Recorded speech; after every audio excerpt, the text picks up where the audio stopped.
I never thought a baby shower invitation could destroy a marriage. But there I was, sitting at my kitchen table, staring at the glittery envelope with shaking hands and a dry throat. It was from my sister-in-law. Sweet, cheerful, pastel-colored, and inside was a smiling photo of her, a list of registry items, and something else, something that stopped my heart cold. Father's name, Jacob W. Harrison. That was my husband. At first, I laughed. I thought it was a joke, a typo. Maybe she was reusing an old template or teasing someone.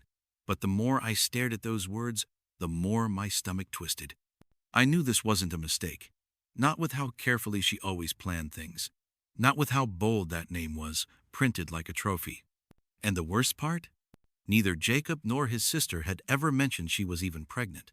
I should have stormed into the living room and confronted him right then. I should have screamed, cried, demanded the truth. But I didn't. I did something else. Something colder. Something much more permanent. Jacob and I had been married for 6 years. We weren't flashy, not the couple posting every anniversary dinner on Instagram, but we were solid. Or at least, I thought we were. We met during our final year of college. Him, the charming, quiet guy who tutored calculus. Me, the girl who faked needing help just to be around him. He had this calmness about him, a sense of logic, order, predictability. He wasn't spontaneous, but I didn't need sparks. I wanted steady, safe. Jacob gave me that. Or so I believed. We bought a modest home together, a fixer-upper we turned into something cozy and personal. Jacob handled all the practical tasks, plumbing, paint, weekend trips to Home Depot.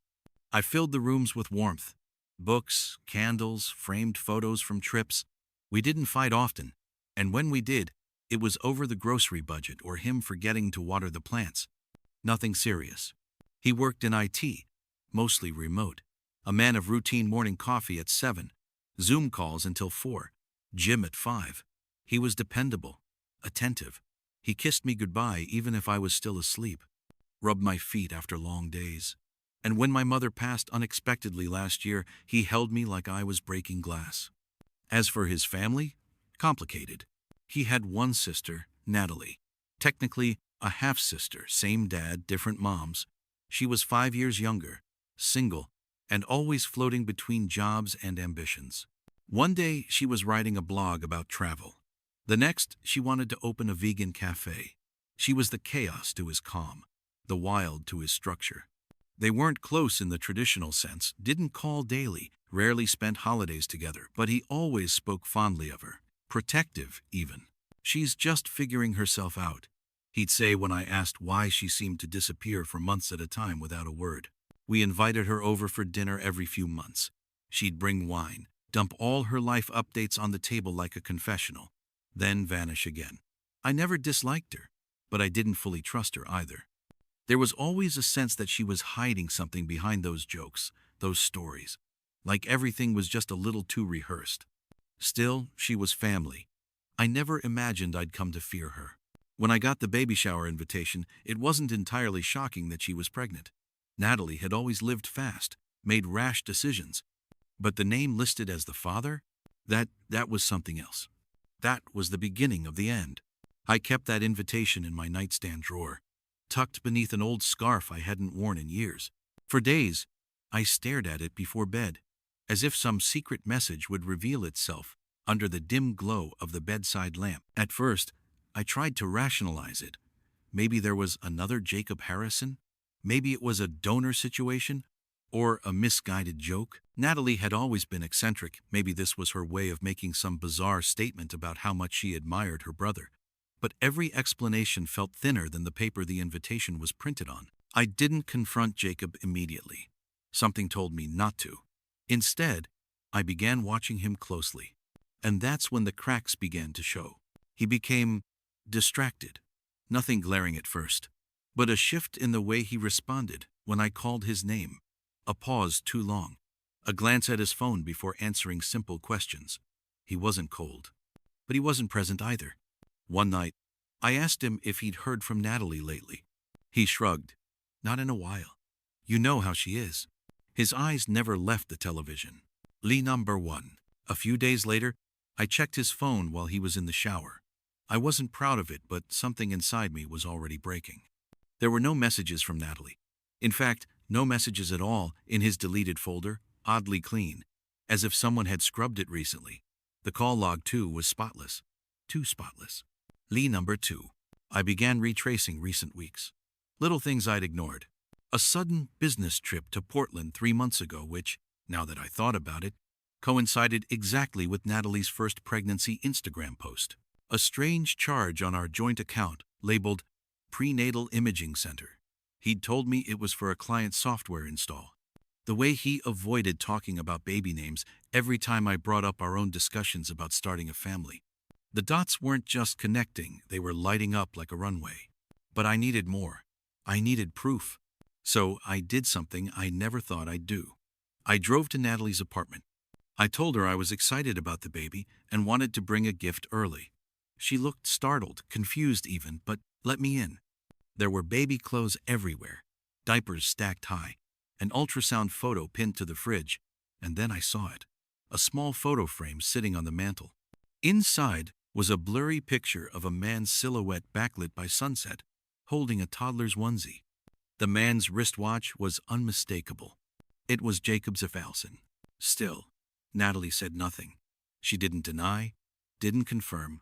She kept things light, made a joke about how donors don't always want involvement, and poured more wine. On the way home, I couldn't stop shaking. My mind raced with 1,000 scenarios, none of them sane. And yet, I stayed quiet. I didn't scream. I didn't cry. Instead, I made a plan. The night I confirmed everything was a Tuesday. Jacob was asleep beside me, chest rising and falling in rhythmic betrayal. And I was wide awake, clutching a crumpled envelope in one hand and a cotton swab in the other. It took weeks to plan. Weeks of pretending, smiling, cooking dinner, laughing at his jokes while I stole strands of hair from his comb. Toothbrushes, razor handles, anything with DNA. Anything I could send off to the discreet private lab I'd found online that specialized in sensitive testing. I told Natalie I wanted to help with the baby shower, that I could collect her trash for disposal, since she didn't have curbside pickup. She laughed, surprised but grateful. She had no idea I was after a prenatal vitamin bottle, an empty juice cup, a plastic fork. I knew it was extreme, paranoid, but I couldn't trust anyone, not even my own judgment anymore. The test results came 3 days before the shower. 99.98% probability of paternity. Father, Jacob W. Harrison. Mother, Natalie S. Crawford. I remember staring at the PDF on my screen and feeling absolutely nothing. No tears, no screams, just a deep, terrifying stillness. It was as if someone had pressed pause on my soul. It had done it. My husband had impregnated his own sister. Half-sister, yes, but still. This wasn't a mistake. This was a betrayal so warped, so vile, it defied logic. And yet, he acted as if everything was normal. That morning, he kissed my forehead before leaving for the gym. "Love you, babe," he mumbled. I smiled. "You too." I had officially entered a new realm of hell where your own mouth lies to protect the explosion you're preparing. I thought about confronting him, throwing the test results on the table, asking why, how, when, but I already knew the answers wouldn't matter. There was no version of this truth that could be softened, explained, or forgiven. Instead, I did the unthinkable. I RSVP'd yes to the baby shower. For the next few days, I moved like a ghost, packed a gift, wrapped it with trembling hands, printed the DNA report, and tucked it beneath a layer of tissue paper right under a soft cotton baby blanket that read, "Welcome, little one." I wrote a card. It simply said, "May the truth be born alongside the child." And when the day arrived, I dressed in pale blue, smiled, drove to the event hall like I wasn't carrying a time bomb in my purse. The room was full of laughter. Pink and yellow balloons, a candy bar, a gift table, family everywhere. Natalie looked radiant. Jacob arrived 30 minutes late, claiming traffic, and kissed her on the cheek as if it meant nothing, as if this weren't madness. I watched them, observed every glance, every shared look, every fake laugh. I saw the secret in their eyes. the terrible, intimate truth hiding just beneath the surface. When it was time for the gifts, I volunteered to go first. I stood in front of the crowd, holding my neatly wrapped box. "This one's from both of us," I said, nodding at Jacob. "Though, I suppose one of us deserves more credit." He froze, his smile twitched. Natalie shifted in her seat. I handed her the box. She opened it, pulled out the blanket, smiled politely. Then she saw the folder. Silence. Her hands trembled. Her face went pale. She didn't even open it. She didn't have to. The weight of it, of me knowing, was enough. All eyes turned to Jacob. He looked between me and Natalie like a deer caught in a firestorm. His mouth opened, closed, opened again. I stepped back. "Congratulations," I said. "You're going to be amazing parents once you figure out how to explain this to the rest of them." Gasps. A dropped glass. My mother-in-law stood slowly, lips parted, stunned. Someone whispered, "What the hell is going on?" And no one had an answer. Jacob took a step toward me. "Wait, please." I didn't wait. I walked out. And this time, I didn't look back. The days that followed were quiet. Not peaceful, just eerily, hauntingly quiet. Jacob tried calling. At first, frantically, 7 missed calls in an hour. Then less. Then texts. "Please, talk to me. We can fix this." "You don't understand the whole story." But I did. I understood more than he realized. I never responded. I moved into a short-term rental on the other side of town the morning after the shower. I packed only essentials. Left my wedding ring on the kitchen table with a single post-it. "You took vows you never believed in. I believe in myself more than I ever believed in you." I filed for legal separation within 48 hours. Had the bank freeze our joint accounts. Changed the locks on the house I technically co-owned. My lawyer was efficient, calm, and thankfully, completely unfazed when I said, "Yes, it's a paternity case involving a sibling." What surprised me most wasn't how fast I moved, but how steady I felt. Like my body had simply switched into survival mode. No more spirals. No more doubt. Just decisions. And freedom in every single one of them. Jacob showed up once, pounding on my temporary apartment door. He cried, actually cried. Said he never meant to hurt me. Said Natalie was lonely, vulnerable. Said it only happened once. Lies, all of it. And even if it were true, so what? I let him talk through the intercom. Listened to him choke on his own guilt. And when he finally went quiet, I said, "You've already made your choice. I'm just making mine now. Goodbye, Jacob." Click. The next day, I mailed the final set of documents. Divorce proceedings in motion. A no-contact clause. An itemized list of belongings he could request through the attorney. No room left for ambiguity. No cracks to crawl back through. I didn't cry. I didn't replay old memories like a fool. I didn't wonder what I did wrong. Instead, I woke up each morning in a stranger's bed, opened the window, and let the air sting my lungs. It hurt, yes, but it was the kind of pain that reminded me I was still alive, still here, still mine.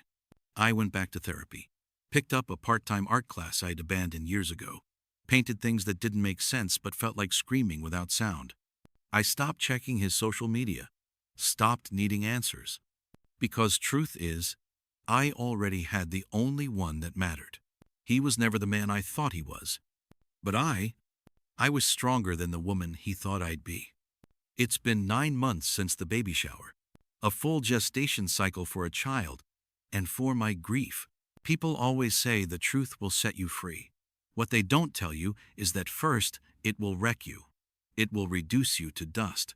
But if you can survive the demolition, freedom is inevitable. Jacob moved in with his sister temporarily after I left. Yes, his sister. Word spread fast. Not because I told anyone, but because secrets like that rot from the inside out, and the stench always escapes. His mother stopped speaking to both of them. She issued a public Facebook post that read, "I raised 2 children. Only one of them still has the right to call me mom." Harsh? Maybe. But it was the only time I saw someone else hurt nearly as much as I did. As for Natalie, she gave birth to a healthy baby boy. I won't say the child is at fault, he isn't. He's innocent in all this. But the circumstances of his conception have tainted the lives of everyone around him. Last I heard, Jacob lost his job. The company quietly restructured after the scandal made its way through the grapevine. Natalie was left juggling childcare alone after Jacob fell into what friends described as a mental health spiral. None of that brings me joy. Truly, I don't wish harm on them. But I do believe in consequences. And in that sense, the universe delivered. As for me, I moved to a different city just far enough to breathe, but close enough to drive back if I ever needed to face it all again. I took a new job at a nonprofit, helping women rebuild their lives after betrayal, loss, and trauma. It felt fitting. I've made new friends. I'm learning how to laugh again, not the polite, cautious laugh I used to give Jacob, but the kind that comes from deep within your chest, unafraid and unfiltered. Last week, I sat across from a man at a bookstore cafe. He noticed the novel in my hands, asked if I liked the author. We talked for over an hour. I didn't give him my number, but I smiled when he asked, because maybe next time I will. I don't need a new love to feel whole. I am not some broken thing waiting to be fixed. I am a mosaic shattered once, but rearranged into something stronger, more beautiful, and absolutely mine. Jacob didn't just betray our marriage. He freed me from a life I didn't realize was half-lived. So, no, I don't regret the baby shower. It was the beginning of the end, but also the beginning of me.